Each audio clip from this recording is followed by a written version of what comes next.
नमस्कार साथियों, स्वागत है आपका अपने यूट्यूब चैनल भाषा निकेतन में। साथियों, हम बात करेंगे सामान्य हिंदी के अगले प्रैक्टिस सेट और हमारा यह प्रैक्टिस सेट दूसरा है। तो साथियों, हम प्रैक्टिस सेट के अंतर्गत सभी महत्वपूर्ण क्वेश्चनों पर चर्चा करेंगे। तो देखते हैं आज का हमारा पहला प्रश्न कौन सा है। तो साथियों, आज का हमारा पहला प्रश्न है,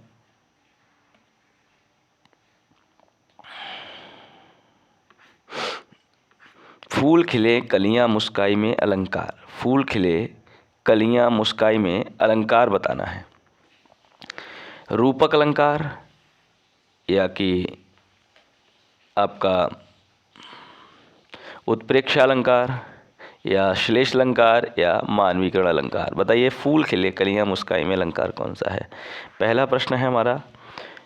तो फूल खिले कलियां मुस्काई, देखिए फूल का खिलना और कलियों का मुस्कुराना, ये जो व्यवहार है ये एक मानव की तरह है, इसलिए इसमें हम कह सकते हैं इसमें जो है मानवीकरण अलंकार है। कौन सा है? मानवीकरण अलंकार। ठीक है। अगला प्रश्न है कि सोहत ओढ़े पीतपट श्याम सलोने गात और मनहु नीलमन शैल पर आतप पर्यो प्रभात। तो सोहत ओढ़े पीतपट श्याम सलोने गात और मनहु नीलमणि शैल पर आतप पर्यो प्रभात में अलंकार बताना है। तो बताना है यमक अलंकार है, उत्प्रेक्षा है, रूपक है, श्लेष है। देखिए, जन जानो, मनु मानहु, मनहु जनहु, ये सभी शब्द जो हैं उत्प्रेक्षा में आते हैं, तो उत्प्रेक्षा अलंकार हो जाएगा ये। अगला है हमारा प्रश्न कि या मुरली मुरलीधर की अधरा न धरी अधरा न धराऊंगी में अलंकार बताना। देखिए, मुरली मुरलीधर की, ठीक है, अधरान और अधरान, तो रूपक, यमक, उपमा या उत्प्रेक्षा कौन सा हो जाएगा। देखिए, यहाँ शब्दों की पुनरावृत्ति हुई है और अर्थ लेकिन अलग अलग है। ठीक है, तो यहाँ यमक अलंकार हो जाएगा। कौन सा है? यमक अलंकार।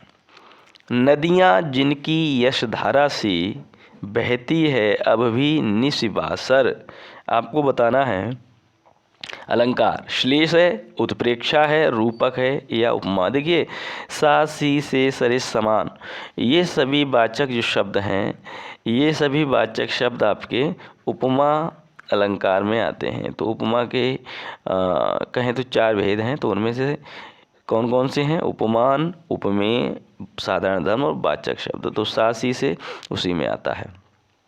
ठीक है, तो इसमें कौन सा हो जाएगा? आपका उपमा अलंकार हो जाएगा। अगला प्रश्न है, निम्न में से तत्सम शब्द चुनना है। चंचु, दूब, दस या पहर। आपको बताना है इसमें से आपका तत्सम शब्द कौन सा है, चंचु, दूब, दस या पहर में से। तो साथियों देखिए, दूब, दस, पहर ये सभी तद्भव शब्द हैं। इसका जो चंचु है, ठीक है, ये आपका तत्सम है और ये इसका तद्भव चोंच होता है। क्या होता है? चोंच। चलिए देखते हैं अगला प्रश्न क्या है। साथियों, अगला प्रश्न है कि निम्न में से तत्सम शब्द चुनना है। गहरा, तीखा, अटारी या निकृष्ट। देखिए, गहरा, तीखा, अटारी ये सभी तद्भव हैं और निकृष्ट जो शब्द है वो आपका तत्सम शब्द है। कैसा है?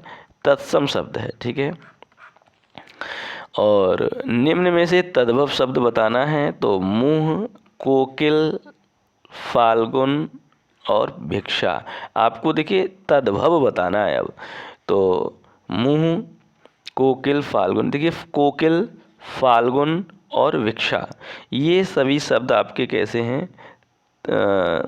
ये सभी आपके शब्द हैं तत्सम। लेकिन जो मुँह शब्द है ये आपका तद्भव शब्द है और मुख कैसा शब्द है? ये तत्सम है।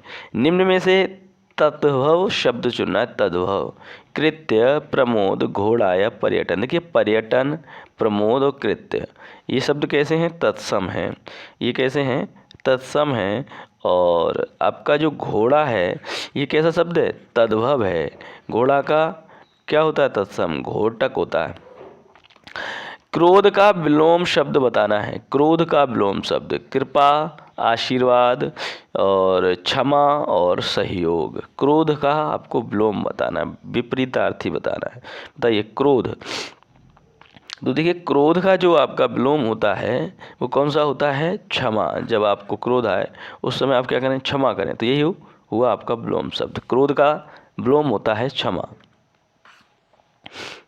अगला हमारा है आरंभ का विलोम शब्द क्या है? आरंभ का समाप्त, अंत, अंतिम या आखिरी। आरंभ का विलोम शब्द आपको बताना है। तो आरंभ का विलोम क्या होता है साथियों? देखिए आरंभ और अंत। आरंभ और अंत जो सही है वो है अंत। आरंभ का विलोम होता है अंत। अंधेरा का विलोम शब्द क्या है? अंधेरा का विलोम शब्द भोर, प्रकाश, उजाला या ज्योति। अंधेरा का विलोम शब्द क्या होगा? अंधेरा, उजाला। अंधेरा, उजाला शब्द सही है। शुद्ध वर्तनी का चयन करना है। हालांकि, हालांकि, हालांकि या हालांकि। बताइए आपको इसमें से सही शब्द कौन सा लग रहा है? देखिए सही शब्द है हालांकि, की नहीं, हालांकि, माने सी ऑप्शन आपका सही। अशुद्ध वर्तनी बतानी है। अशुद्ध, शुद्ध हो गया, अब अशुद्ध। कुटिया, तकनीकी, अविनाशी, सम्मोहित। अशुद्ध वर्तनी का चयन करना है। बताइए इसमें से आपको बताना है कि कौन सा अशुद्ध है, बताइएगा। तो साथियों इसमें से कुटिया, तकनीकी, अविनाशी और सम्मोहित, ये इसमें अविनाशी होता है। अविनाशी, ठीक है, अविनाशी ये आपका अशुद्ध है। ठीक है, शुद्ध वर्तनी बतानी है। तो अर्धनग्न, आवतरित, विवेचन या श्यामल। बताइए बताइए कि शुद्ध वर्तनी क्या होगा इसमें? तो शुद्ध वर्तनी इसमें से आपकी हो जाएगी विवेचन। ठीक है, क्या हो जाएगी? विवेचन। देखिए अवतरित होता है ये अर्धनग्न, क्योंकि इस तरह से दा और धा का भी प्रयोग होना चाहिए। और उसके बाद अवतरित ये श्यामल होगा, श्यामल, सा ये वाला बनेगा। कौन सा? तालव्य। हमेशा रहने वाला के लिए शब्द है। शाश्वत है, समसामयिक है या कि आपका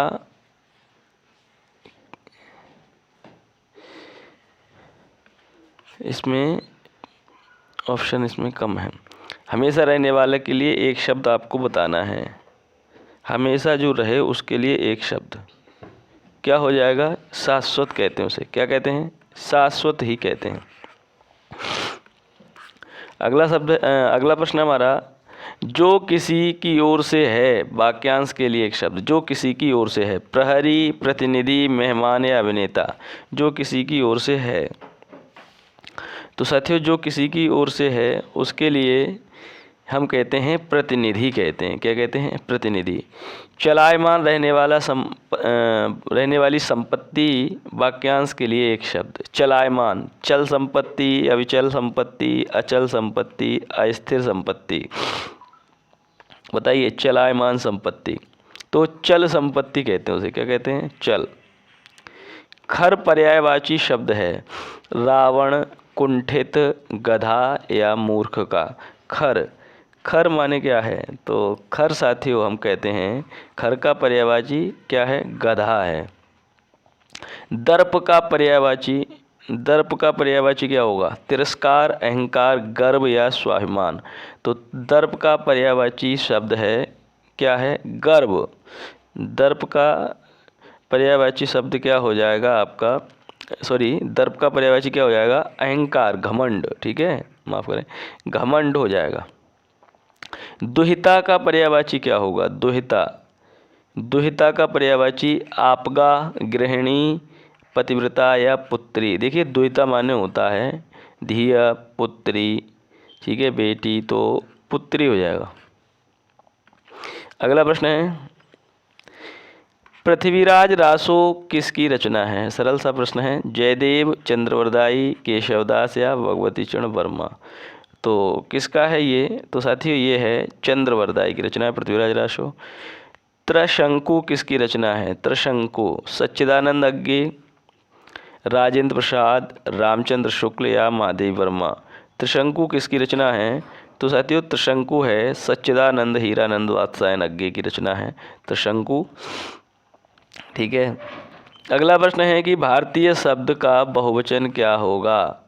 भारतीयों, भारतीयों, भारतीयों या इनमें से कोई नहीं? बताइएगा कि भारतीय शब्द का बहुवचन, तो भारतीय शब्द का बहुवचन हो जाएगा भारतीयों, ठीक है, भारतीयों, भारतीयों हो जाएगा। ये ऑप्शन आपका सही हो जाएगा। चलिए देखते हैं अगला प्रश्न क्या है।